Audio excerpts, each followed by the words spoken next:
This series, and it's going to be a two-part series, truly is for everyone, okay? I know, I've heard, man, if you are not married and you go to church for a marriage series, right? You're like, come on, I could have watched football this morning or something. I mean, I totally get that, okay? I'm glad that you are here because this marriage truly is for everyone. We're going to talk about here this morning really applies to every relationship you have in your life when it comes to having a healthy relationship. And so I want everyone, again, regardless if you're married or not, divorced, single, married, currently married, it doesn't matter. This truly is for you, okay? And if you're single, again, whether you've been divorced before or you've just always been single and you want to be married someday, take some notes, seriously. Because here's the kind of the thing, I'll just let the cat out of the bag. Marriage ain't easy, all right? A lot of us already know that. It's awesome. It can be absolutely glorious, but it's not easy. And I encourage people all the time, if marriage is part of your future vision, don't wait till you say I do to start working on it. A smart person says, you know what, I'm going to start doing some stuff now to get ready, all right? So that's one thing I want to point out. The other thing, though, real quick before we jump into it, is this isn't going to be a 10 steps to a better marriage or a 5 keys to, I don't know, bringing the sizzle back into the bedroom or any of that kind of, it's not the kind of series we're going to do here, all right? Now, I am all for picking up as many tips and tricks as you can. Seriously, read stuff, listen to podcasts, do what you can to get good practical advice when it comes to marriage and in any relationship for that matter, because again, that's just wise living. So I'm not against that at all. In fact, towards the end of the service, I'll give you some very practical things you can do if you're married to kind of put some of the stuff that we're talking about into motion. But here's the thing. You can get all the little tips and all the little tricks and all the piece of advice that's real practical and everything as much as you want. And if you don't understand God's actual purpose for marriage, it's like building a stick house in the Three Little Pigs. Seriously. Eventually it'll fall down. You can say, oh, well, I'll put this stick up next and this piece of straw here, and I'll do this little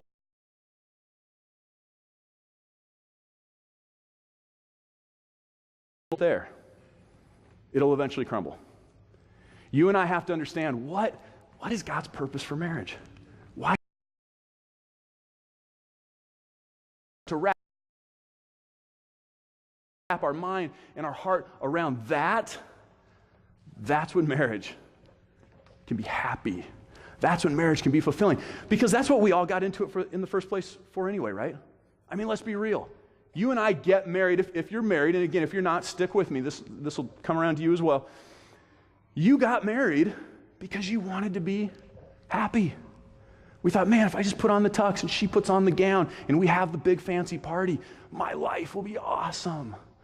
It'll be so sweet. It'll be so cool. And then the things that'll take place, right? Again, if you were married, go back there. Go back to that time when you were on your altar. It's going to be so great. Every day we'll do this. Remember this? Every day. Oh, it'll be great. It'll be so awesome, right? We'll live in one of these. Note the white picket fence. That's key, right? That's where we'll live. We'll have a bunch of these. Oh, you already saw those guys. There's a family that did have all those in our church. Gals, remember, every day after a hard day at work, this is what he'll do. Yeah, right. How many times did that happen? And guys, finally when it's time for bed, this is how she'll show up. Excuse me. Yeah, now get that off of there quick. In exaggeration, probably none of us really thought all those things were going to. Actually, the last one, gals, if you haven't figured this out yet, that really is what your husband thought would happen every night. I'm just telling you. And then he had his big rude awakening, like by Thursday or whatever, But we want marriage to make us happy. Again, that's why you do it. That's why you get into the whole deal to begin with. This will fulfill me. This will make me happy. The truth is that's what we hope marriage will do for us. And that's not necessarily a bad thing. It's just a little of a misguided thing because that's all fine and good until marriage stops making you happy. And marriage does eventually stop. If you're honest, we'll all raise our hand. Marriage eventually stops making you happy. Just this past spring, Kim Kardashian, my favorite actress and perfume designer, by the way, married her boyfriend, Kanye West, who's also my favorite rapper. So you can tell how excited I was when I got the news. But in case you didn't know, that wasn't Kim's first marriage. I don't know if you follow this kind of stuff. And if you don't, that means you've got better things to do with your time, so that's okay that you don't know these things. But that wasn't Kim's first marriage. She was married once before for 72 days. Back in 2011, she was married to a guy named Chris Humphries. If you're a sports guy, you might know he does still play in the NBA, famous basketball player. Kim and Chris got married, and it lasted 72 days. And then they called it quits. Her parents, Bruce and Kris Jenner, again, if you know pop culture and all this kind of stuff, you may have heard of this as well. They'd been married for 22 years up until this last year, and then they filed for divorce. Now, I really don't bring this stuff up to spread celebrity gossip. Seriously, that's not my gig. Nor am I trying to poke fun at something as serious and sometimes as legitimate as divorce, okay? So don't hear me wrong. But it was something that both mother and daughter said about their respective divorces that really caught my attention. Now, it was a couple years apart, but I read them together in an article that I came across recently.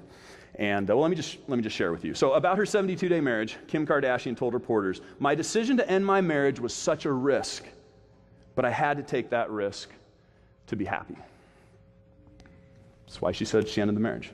In reflecting on her decision to separate from her husband, Kim's mom, Kris Jenner, was quoted as saying, "I've thought about this for a long time, and I think we both just need to be happy. I really do." Isn't that the bottom line?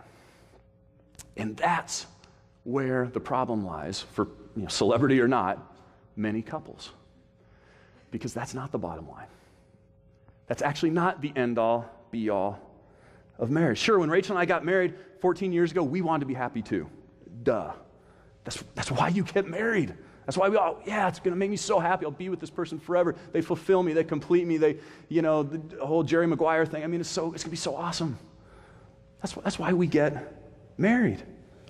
But it's a big fat myth, and some of you have learned this yourselves. We certainly learned it. It's a big fat myth to think you'll have a lock on happiness just because you are married. For a time, yes, marriage will automatically make you happy. Research has actually been done on this. Sociologists call it the happiness boost, or the marriage boost, for your happiness. On average, it lasts about 2 years from the wedding day. In Kim's case, it was 72 days, but we'll grade on a curve and drop the low number. So about 2 years on average, you get this, and again, it's just research has proven this. You get this happiness boost, this marriage boost to your happiness. But eventually that 2 years ends, right? Yeah, maybe it's a little less, maybe it's a little bit more, but eventually the boost fades away. And then we feel like something's wrong. Then we start to ask the question, did I marry the right person? Right? Is there something wrong with me? Is marriage just for suckers? I mean, seriously, I know I said I do, but I'm not happy anymore. This isn't as fulfilling as I thought it would be. We start to ask those questions. We start to wrestle with that stuff a little bit. Maybe. Well, here's another maybe. Maybe, just maybe, the happiness fades because we're normal. Maybe the happiness fades because that's the normal course of love and romance.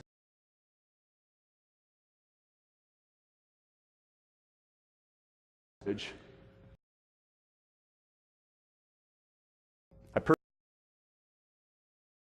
purposely got this balloon a couple days early because I knew the helium would start to go out of it. This is what happens to a marriage. You get it full, right? I don't care who you are. I mean, maybe if you're just like, we got to get married to get you in the country or something. I don't know, whatever. Maybe not in those weird cases, but, most of us get a full balloon. And then over time, what happens? Starts to shrivel up. Psychologist Les and Leslie Parrott say happiness isn't so much an outcome of being married as it is an indicator of the health of a marriage. In fact, to quote him directly, happiness for a marriage is like a vital sign. It's the heart rate of love. Like all vital signs, it can fluctuate. But like all vital signs, it has a set point, a level to which it strives to return. See, there's a principle in our world, in life, that we all know is true when it comes to like everything else in life except our relationships. Whether it's your career, your golf game, your Pilates workouts, your beer brewing, your fantasy football, whatever. We know this principle to be true, and we live it out because we want to have success in those different areas. But for some reason, when it comes to relationships, especially something like marriage, we either don't think it applies or we just never figured or we're told it does apply. And it's the simple principle of you get out of something what you put into it, right? The Bible even says it directly. God came up with this himself. You and I didn't come up with it. Researchers didn't come up with it. God, when he created mankind, said, this is how it's going to work. This is how human beings will find health and success in the things that they do. Remember this, whoever sows sparingly will also reap sparingly. And whoever sows generously will also reap generously. You find me something that doesn't apply to. It's universal. It's a human principle for all mankind, men, women, children, for all generations.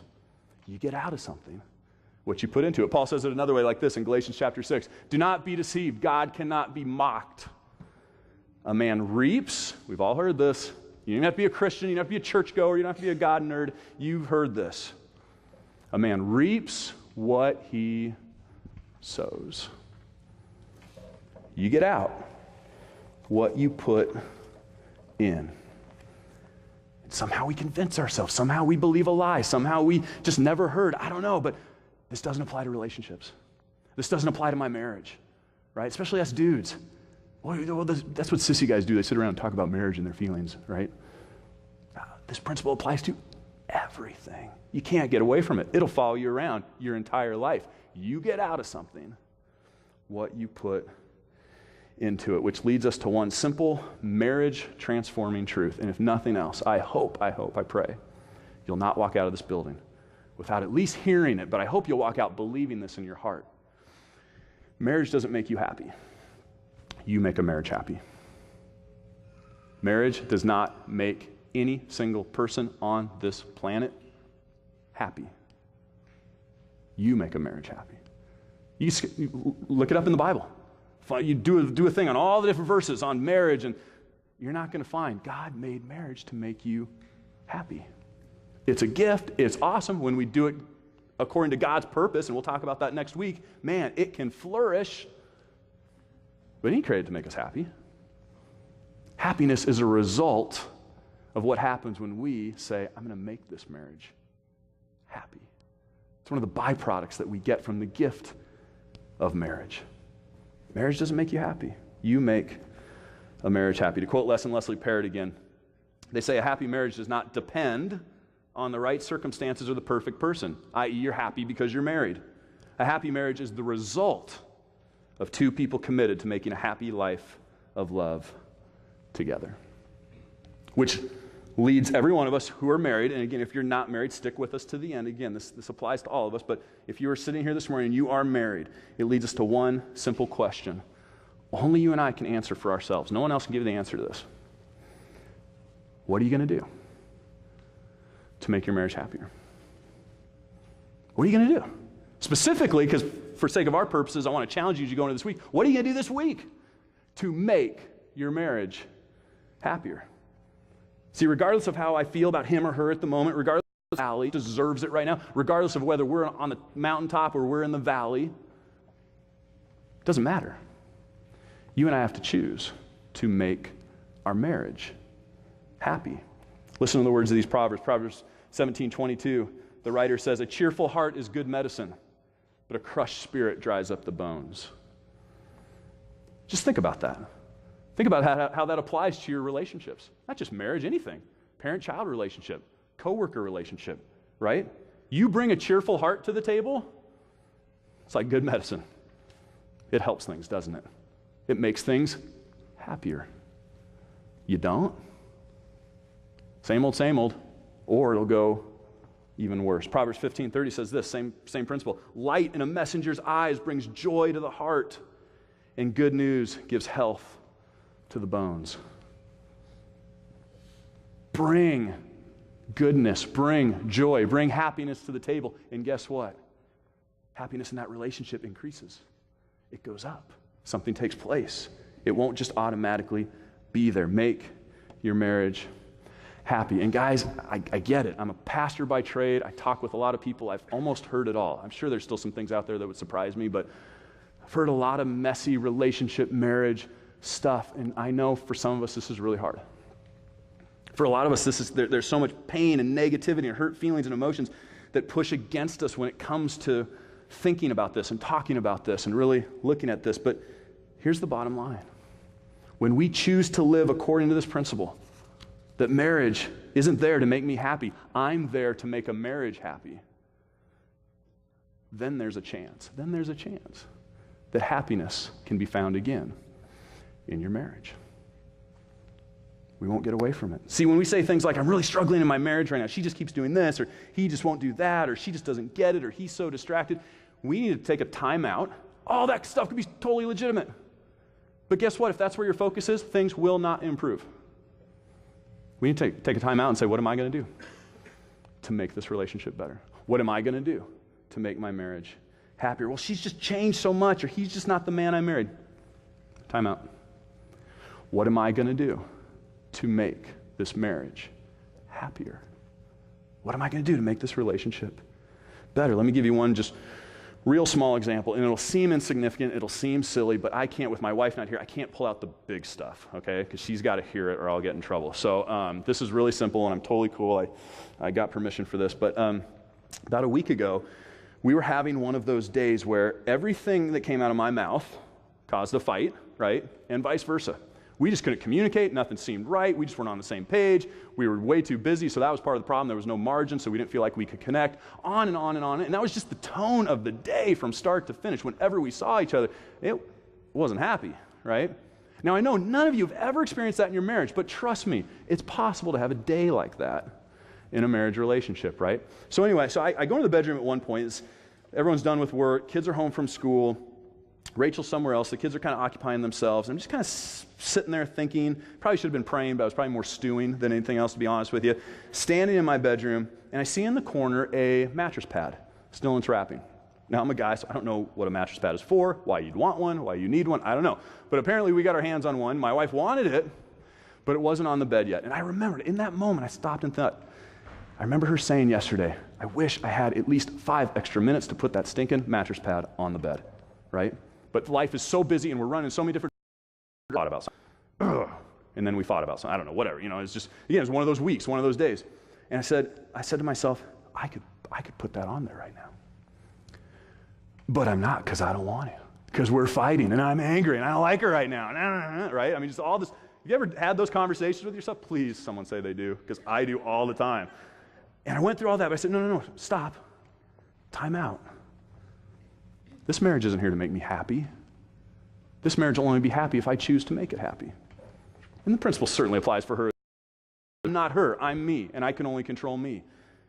And I pulled the thing out, and it took me a few minutes to figure out how to put a mattress pad on a mattress, because again, it's a foreign concept to me, but I took all the sheets off, put them back on, made the bed really nicely, and then right as I was finishing up, she walked in. She said, did you put that mattress pad on the bed? Yeah. Everything changed. Now, all the problems didn't go away and necessarily go away, and we didn't all of a sudden see eye to eye on everything. Of course not. You're two different human beings. But in that moment, because of a choice to make the marriage happier rather than rely on the marriage to make me happy, things changed. There was a turn. And all of a sudden, the tone was different. The spirit was different. The feelings were different. Because I had made a choice. Now, it's usually Rachel that makes that choice. I married a really awesome woman. But marriage doesn't make you happy. Never will. You get the boost. You get the 2-year boost. And that's awesome. And enjoy it. Walk on the beach and go fly a kite. I don't know, whatever. But, it'll fade. It won't last.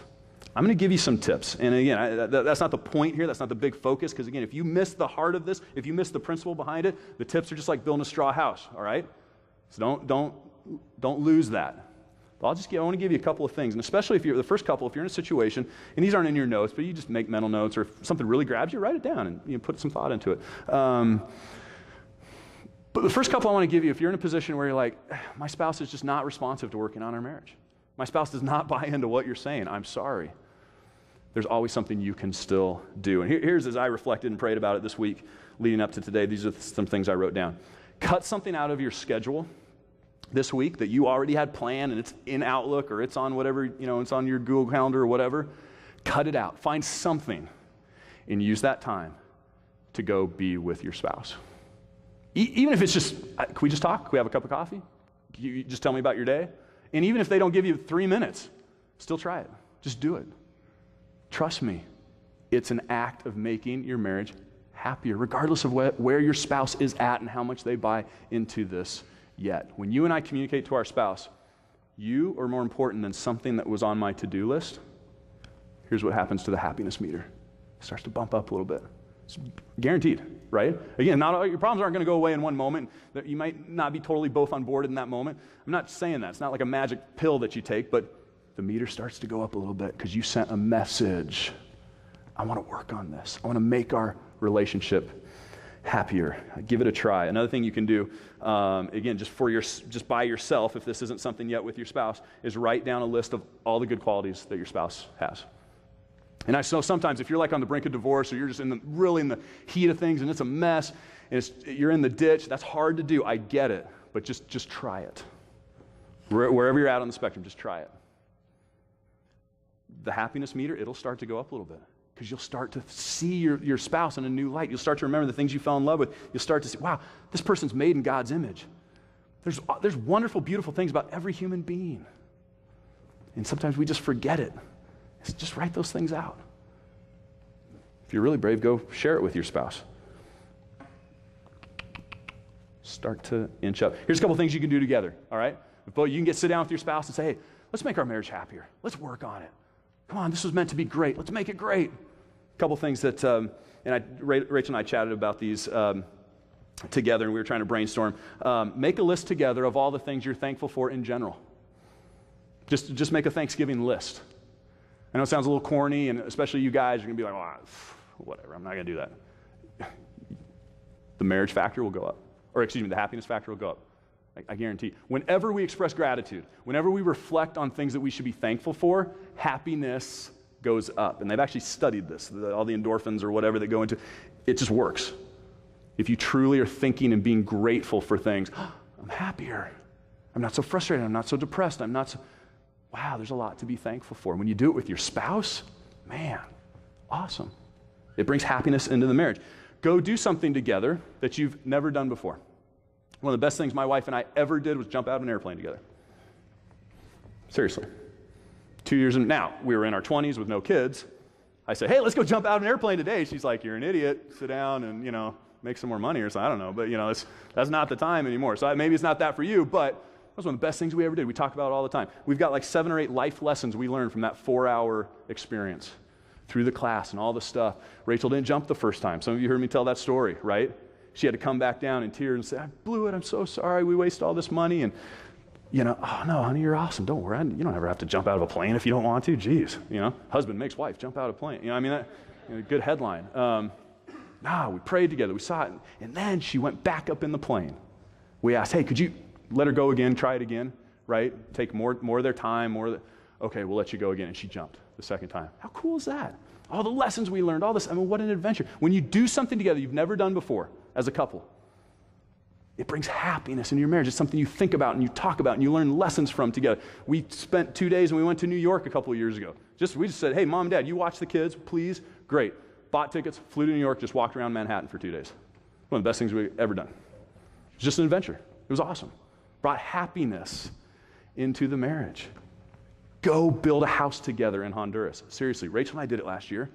We've got 2 teams going this year to Honduras. Go build a house together. It would be one of the best things you could ever do for your marriage, guaranteed.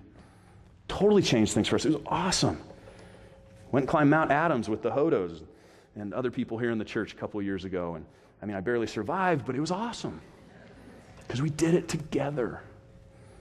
And here's one last one because we're in church, and I thought, hey, this would be apropos to bring this up. If you get an opportunity, I know a lot of us, we serve in different areas, and we're kind of coming and going, so this is difficult, but if you can, try at some point to sit in church together and hold hands. And I know, I'm mad at her this morning, or I'm mad at him this morning, or I feel distant. Grab his or her hand. Holding hands in church while you're hearing God's word and while you're worshiping and doing, great way to bring happiness into a marriage. I'm serious, right? And if you start to make out, fine, great, I don't care. Seriously, that'd be awesome. Be like, hey, they're a happy couple, that's great, And you guys keep paying attention, we're just going to let them, Another good one with that is to, when you sing in church, put your arm around each other. I watch sometimes, I stand in the back during worship, and I watch some of the couples, and some of the couples in this church do that. I pretty much guarantee you that's a happy marriage. When they sit there and they hold each other tight, and they sing to God together. It's pretty sweet. That doesn't just happen. You got to do it. You got to make the effort. Make your marriage happy. I could go on and on. You could come up with your own list of 50 things. I could come up with a list of 100 things. That's not the point. I just threw some things out there for you. The point is make your marriage happy. Don't sit around and wait for it to make you happy. Now, two final thoughts. I started with two thoughts. I want to end with two thoughts here. The first one is this. I know it takes two to tango, okay? I get it. Both of you got to be in on this for it to really work, for a marriage to really thrive. But here's what I know, and again, I've read lots of stuff on this. Marriage researchers will say this time and time again. If you're waiting around for both of you to be ready, to be like, okay, you ready? Let's work on this thing together. That probably won't happen. Usually a marriage starts to turn around and go in the right direction towards happiness and fulfillment when one person says, I'm just going to do it. I'm not going to wait around for them to finally love me before I'll start respecting him, or vice versa. I'll finally start loving or respecting him if he shows me some love. You get in that crazy cycle, forget about it. You'll be waiting forever. One of you has to stop and say, I want this thing to work. I want this thing to be awesome. And if you never respond, fine, I can't control you. I'm going to do things to make this marriage happy. It's got to start with someone. And unfortunately, I know there's a lot of tough situations where both couples never get on, or both people never get on board, and it doesn't work out. You'll still be a better person for it. You'll still be a healthier person for it by choosing to do your marriage God's way. So never discount the fact of just one person saying, I'm going to go for it. I'm going to do it God's way. The other one is, again, if you're not married here this morning, I hope if you want to be married someday, you'll really start to think about this stuff. You'll really start to pray about it. But regardless of that, if you're not married, or maybe you're married, but you live this out. You know this inside and out. You're like, Dave, thanks for the reminder. And we do it, man. We figured this out a long time ago, and we have both said, we're going to make this marriage happy. Here's what you need to know. And again, or if you're not married at all, and you're like, that's just not me yet, and I don't see that in my future anytime soon, or whatever, fine. You know someone that's struggling in a marriage relationship. And what I want you to do, what I want to challenge you to do, is keep these things in mind as God gives you opportunities to be around a married couple that's struggling and they're not happy. To look for those opportunities. No, don't beat them over the head with anything, but say, you know what? What are some things you can do to make your marriage happy? It's not about being married to the right person. It's not about all the circumstances lining up beautifully. It's about choosing to make your marriage happy. I want to give you 2 books if you're interested in learning more, reading more, kind of taking this concept seriously and really diving in. And if you're struggling in your marriage in terms of finding happiness and fulfillment, I really recommend you read one of these. The first one is called Making Happy by Les and Leslie Parrott. It's literally what they've titled the book, Making Happy, Les and Leslie Parrott. That's the couple I've been quoting a couple times in this talk. And then the other one is called The Love Dare by Alex and Stephen Kendrick. You maybe, if you watch the movie Fireproof with the Growing Pains kid, I can't think of his name. He's not a kid anymore, Kirk Cameron. Let's just not go there. But the message of the movie was awesome, okay? And that book was kind of tied into that movie. It's actually a great book. And it's just a book full of things. The authors are daring you to make your marriage happy. Not sit around and wait for it to make you happy. Do the things that'll make it happy. So those are 2 great books I'd recommend. Jesus, thanks for this day. Thanks for the gift of marriage, and it truly is a gift. I'm grateful for it. But God, help us to have the courage to, if we're married or we desire marriage, to do it your way. And to realize we need to make our marriages happy. We need to pour into our marriages. God, give us the grace and the courage and the strength to do that. Help us to truly love one another as you love us. Help us to lay down our lives for one another as you laid down your life for us. Help us to make our relationships all that you want them to be. And Father, I pray for the Heino family today. I pray that you'd comfort them. I pray that you'd give them grace and encouragement. I pray that you would fill in that hole in their heart right now with just your love and peace. And I thank you for Rich. I thank you for the difference he made on this planet. I thank you, God, for how you shined your light through him in such beautiful, glorious ways. And I thank you that he gets to be with you now for all eternity. I pray all this in Jesus' name. Amen. Guys, thanks for being with us. We'll see you next week.